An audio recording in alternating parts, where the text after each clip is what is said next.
Trong top 2 vạn phố lâu tại phố cửa hòm trong 4 ปี ខ្សែ ជាប់ពីទឹកដីផៃចូលទៅបាគមខ្មែរចំនួន 2 គឺភូមិជោគជ័យនិងភូមិព្រៃចាំដែលស្ថិតនៅក្នុងស្រុកអូជ្រៅខេត្តបន្ទាយមានជ័យលោកមីសវណ្ណរដ្ឋអភិបាលរងខេត្តបន្ទាយមានជ័យនឹងជាអ្នកនាំពាក្យបានដៃដំនៅថ្ងៃទី28ខែកញ្ញាឆ្នាំ2025ថាតែពីសប្តាហ៍មុនអ៊ីហ៊ីមថៃបានសាងសង់គ្រឿងដោយចាក់ព្រួក្រហមក្របបែក400ម៉ែត្រជាប់ពីភ្នៅដល់ស៊ុងនៅភូមិបាននំច័ន្ទរបស់ឯងចូលទៅដល់ភូមិជោគជ័យរបស់កម្ពុជានៅពីថ្ងៃចុងខែ2ហើយបានបំពោសាងសង់ភ្លើក្រវែងតាម200ម៉ែត្រទៀតជាប់ទីភូមិបាននំចាប់ផ្សាយរបស់ខៃចូលទៅដល់ទឹកដីភូមិព្រៃច័ន្ទរបស់កម្ពុជា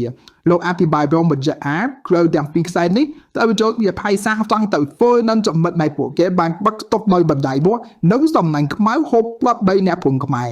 ដូចថ្ងៃទី28ខែកញ្ញាឆ្នាំ2025ទីយមថៃក៏បានមើលផ្លាកសញ្ញាភូមិចំនួន2ដែលបែរមកចូលទៅប្រទេសកម្ពុជាផ្លាមួយក្រុមរៀបពលរដ្ឋខ្មែរក៏ហៅចូលទឹកដីផៃដោយគ្មានការអនុញ្ញាតនិងមួយទៀតហាមមិនឲ្យពួកគេទាំងចាប់ធនធានបរិស្ថានរំងទៀមផ្សាយចំតាបើខៃអានផាជារបស់ខ្លួនមិនបានពំរាមបំហៃដាក់តាមតាមផ្លូវច្បាប់ចំពោះតាបំពេញនេះបើយល់ទៅតាមលោកលីសវណ្ណរដ្ឋសារព័ត៌មានក្នុងស្រុកថៃបានពីការបំអិតថាបើស្ដាប់ផ្លាកសញ្ញារបស់ថៃនោះអាញាធ្វើខៃបានទប់ពេល15ថ្ងៃឲ្យប្រជាជនខ្មែរស្បំភូមិទាំងពីររូបលើប្រទេសចិនមុនពួកទេសេកតាតាមផ្លូវច្បាប់រងតាមក្រសួងតាបរទេសកម្ពុជារៀនពលរដ្ឋខ្មែរចំនួន25គ្រួសារហើយដែលមិនអាចចូលផ្ទះសម្បែងនិងខ្សែកំតារបស់ពួកគេនៅក្នុងភូមិព្រៃច័ន្ទនិងភូមិជោគជ័យហើយតាគម្រាមកំហែងរបស់ថៃនេះនឹងប៉ះពាល់ទៅដល់គ្រួសាររាប់រយទៀតដោយនៅសមាជិកសរុបជាង 1000 នាក់កម្ពុជានិយាយថាថៃនេះមិនអាចយកផែនទី1លើ50,000 បែបខ្មុំហ្វូជាឯកបោភាគីដើម្បីទៀតយកទឹកដីកម្ពុជាបានពេញនៅបានស្មើឲ្យអន្តរជាតិអន្តរាគមន៍មនុស្សរត់ជន់គ្នាស្លាប់យ៉ាងតិច40នាក់នៅក្នុងរដ្ឋតាមីលណាឌូប្រទេសឥណ្ឌារដ្ឋាភិបាលថ្មីរបស់នេប៉ាល់បង្កកលិខិតឆ្លងដែនថ្នាក់ដឹកនាំកម្ពុជាផ្នែកសន្តិសុខជុំវិញការសម្លាប់ដ៏ហិង្សាបាងកកផុសបានចុះផ្សាយថាភ្ញៀវទេសចរអន្តរជាតិដើរកិច្ចប្រទេសថៃបើយោងតាមការចុះផ្សាយដោយសារព័ត៌មាន AL ចេសរាកាលពីថ្ងៃទី28ខែកញ្ញាសោកនាដកម្មមនុស្សរត់ជន់គ្នាបានកើតឡើងក្នុងអំឡុងពេលជួបជុំគាំទ្រនយោបាយនៅក្នុងទីក្រុង Keru រដ្ឋតាមីលណាឌូប្រទេសឥណ្ឌាដែលរៀបចំសម្រាប់លោក Vichai ជាតារាសម្ដែងប្រែក្លាយជាអ្នកនយោបាយនិងជាប្រធានគណៈបក TVK នៅក្នុងព្រឹត្តិការណ៍នេះអាជ្ញាធរបានអនុញ្ញាតឲ្យមនុស្ស 10,000 នាក់ចូលរួមក៏ប៉ុន្តែមានមនុស្សច្រើនជាង 20,000 នាក់បានចូលរួមដោយសារហ្វូងមនុស្សយ៉ាងច្រើនពេកហើយពួកគេបានស្ទុះទៅមុខភ្លាមនឹងជន់គ្នានៅពេលដែលលោក Vichai កំពុងនិយាយបណ្ដាលឲ្យយ៉ាងហោចណាស់មនុស្ស40នាក់បានបាត់បង់ជីវិតភ្លាមនៅក្នុងនោះមានកុមារ9នាក់ផងដែរនិង51នាក់ផ្សេងទៀតបានរងរបួសជនរងគ្រោះភាគច្រើនជាស្ត្រីនិងកុមារដែលមិនអាចរត់គេចខ្លួនបានក្នុងកំឡុងពេលចលាចលនៅពេលនេះប៉ូលីសបានបើកសំណុំរឿងស៊ើបអង្កេតលើមេដឹកនាំជាន់ខ្ពស់3នាក់មកពីគណៈបក TVK របស់លោក Vichai ដោយចោទប្រកាន់ពួកគេពីការធ្វេសប្រហែសនិងអាចធ្វើមនុស្សឃាតដោយសារពួកគេមិនបានគ្រប់គ្រងហ្វូងមនុស្សអភិបាលរដ្ឋតាមីលណាឌូបានសន្យាផ្ដល់ជំនួយផ្នែកហិរញ្ញវត្ថុចំនួន1លានរូពីឬប្រហែល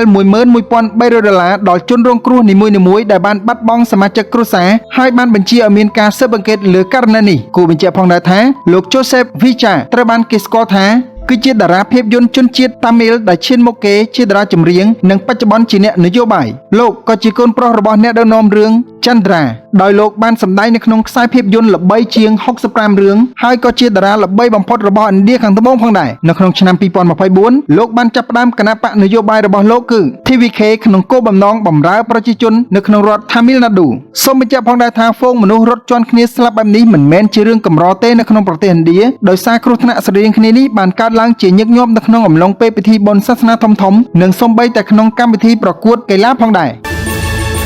រដ្ឋាភិបាលថ្មីរបស់នេប៉ាល់បង្កកលិខិតឆ្លងដែនថ្នាក់ដឹកនាំកម្ពុជាផ្នែកសន្តិសុខជុំវិញការសម្លាប់ដ៏ហិង្សារដ្ឋាភិបាលបណ្ដោះអាសន្នរបស់នេប៉ាល់បានបង្កកលិខិតឆ្លងដែនរបស់អតីតនាយករដ្ឋមន្ត្រីនេប៉ាល់និងមន្ត្រី4រូបផ្សេងទៀតពាក់ព័ន្ធនឹងការគៀបសង្កត់ដោយអំពើហិង្សានៃការតវ៉ារបស់យុវជននេប៉ាល់ដែលហៅខ្លួនឯងថា Gen Z នៅទូទាំងប្រទេសកាលពីថ្ងៃទី8និងទី9ខែកញ្ញាដែលបណ្ដាលឲ្យយុវជនរាប់សិបនាក់បានបាត់បង់ជីវិតនិងរងរបួសនេះបើយោងតាមការចុះផ្សាយរបស់ Kathmandu Post ដែលមានមូ លដ្ឋាននៅរដ្ឋធានីរបស់ប្រទេសនេប៉ាល់កាលពីថ្ងៃអាទិត្យក្រសួងសន្តិសុខមាតុភូមិនៃរដ្ឋាភិបាលបណ្ដោះអាសន្នបានសម្រេចបង្កកលិខិតឆ្លងដែនរបស់មន្ត្រីសំខាន់ៗដែលធ្វើឡើងតាមអនុសាសន៍របស់គណៈកម្មាធិការយុត្តិធម៌ដែលស៊ើបអង្កេតលើការបង្ក្រាបនេះតាមសេចក្តីរាយការណ៍កាលពីថ្ងៃទី8ខែកញ្ញាយុវជនចំនួន19នាក់ត្រូវបានសម្លាប់នៅក្នុងនិងជុំវិញអគារសភាសហព័ន្ធដែលត្រូវបានប៉ូលីសប្រើគ្រាប់កាំភ្លើងពិតដើម្បីរារាំងការឈានទៅមុខរបស់យុវជនកំពុងតវ៉ាប្រឆាំងនឹងអំពើពុករលួយដ៏ទូលំទូលាយនិងការហាម5ដោយបិទប្រព័ន្ធផ្សព្វផ្សាយសង្គមដ៏មានប្រជាប្រិយក្នុងចំណោមយុវជនចំនួនអ្នកស្លាប់បានកើនឡើងដល់75នាក់ក្នុងរយៈពេលប៉ុន្មានថ្ងៃបន្ទាប់មន្ត្រីក្រាក់នៃរដ្ឋាភិបាលមុនបានប្រឈមមុខនឹងការបង្កកលិខិតឆ្លងដែនរួមមានមន្ត្រីក្រសួងសុខាភិបាលរដ្ឋលេខាធិការក្រសួងសុខាភិបាលរដ្ឋមន្ត្រីក្រសួងកាពិជាតិប្រធាននាយកដ្ឋានស៊ើបអង្កេតអន្តរជាតិប្រធានមន្ទីរក្របខ័ណ្ឌរដ្ឋកាត់ម៉ាន់ឌូនេះបើយោងតាមសេចក្តីថ្លែងការណ៍ដែលចេញដោយយ៉ាម៉ានៃសមាជិកគណៈកម្មាធិការតុលាការតាមរយៈការសម្រេចរបស់រដ្ឋាភិបាលបណ្ដោះអាសន្ននេះមន្ត្រីទាំង5គឺជាក្បាលម៉ាស៊ីននៅក្នុងរដ្ឋាភិបាលមុននិងមិនអាចចាកចេញពីប្រទេសនេប៉ាល់បានឡើយបាងកក Post បានចុះផ្សាយថាភ្ញៀវទេសចរអន្តរជាតិដើរគេចប្រទេសថៃទីក្រុងបាងកកកាសែតបាងកក Post បានហៅការធ្លាក់ចុះនៃភ្ញៀវទេសចរថាជាការដើរគេចចេញនៃប្រទេសថៃរបស់ពួកគេចំពេលដែលទំនុកចិត្តវិស័យទេសចរថៃបានធ្លាក់ចុះដោយសារតែបញ្ហាជាច្រើនរួមរិតជាពិសេសកង្វល់សុវត្ថិភាពក្នុងអត្ថបទចុះផ្សាយនៅថ្ងៃច័ន្ទនេះកាសែតដដែលបានដកស្រង់ទិន្នន័យពីក្រុមប្រឹក្សាទេសចរថៃ TCT ដែលបង្ហាញថាសន្ទុះទំនុកចិត្តទេសចរសម្រាប់ត្រីមាសទី3នៃឆ្នាំ2025នេះស្ថិតក្នុងស្ថានភាពអាក្រក់ដោយបានធ្លាក់ចុះដល់66លើ100ពិន្ទុធៀបនឹង70ពិន្ទុនៅត្រីមាសទី2និង68ពិន្ទុនៅត្រីមាសទី3នៅត្រីមាសដូចគ្នាកាលពីឆ្នាំមុនការស្ទង់មតិរបស់ TCT ធ្វើឡើងនៅចន្លោះថ្ងៃទី25ខែសីហាដល់ថ្ងៃទី16ខែកញ្ញាទៅលើប្រតិបត្តិការទេសចរចំនួន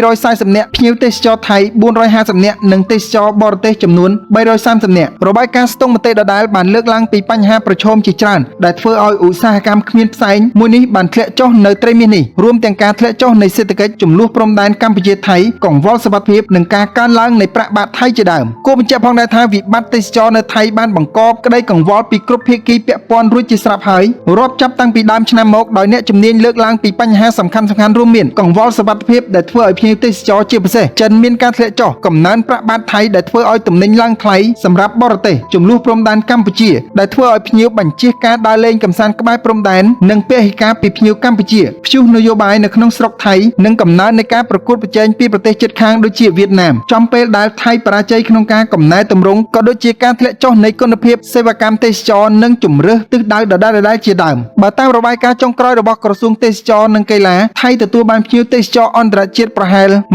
23.45 លាននាក់ចាប់ពីថ្ងៃទី1មករាដល់ថ្ងៃទី21ខែកញ្ញាដោយធ្លាក់ចុះប្រមាណជា 7.47% បើធៀបនឹងរយៈពេលដូចគ្នាកាលពីឆ្នាំមុនដោយសារបែបនេះហើយថៃបានទម្លាក់ការព្យាករណ៍ការមកដល់ភ្ញៀវទេសចរត្រឹម 31.1 លាននាក់នៅក្នុងឆ្នាំនេះបើធៀបនឹងការព្យាករណ៍នៅឆ្នាំមុនគឺ 33.3 លាននាក់ក្នុងខែកក្កដាដែលជាតួលេខដដែលបង្ហាញពីការធ្លាក់ចុះ 6.7% បើធៀបនឹងឆ្នាំមុននិង 17% បើធៀបនឹងចំនួនឆ្នាំ2019 ពោលគឺក្នុងសម័យកូវីដ